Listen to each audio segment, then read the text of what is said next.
Hello friends, welcome back to the new video. In this video guys, we are going to talk about guys how to delete face lock in our Vivo phone. Guys, you want to delete face lock, so guys you can delete. And guys, now let's see how to delete face lock, and guys you can say how to remove face lock in Vivo phone.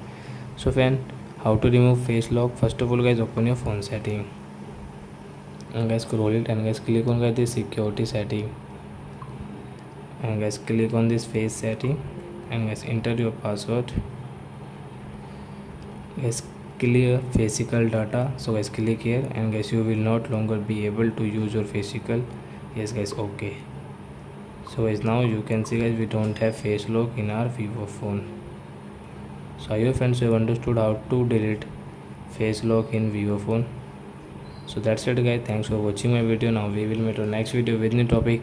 Before going guys, please go and like my video, subscribe my channel. Bye my friends.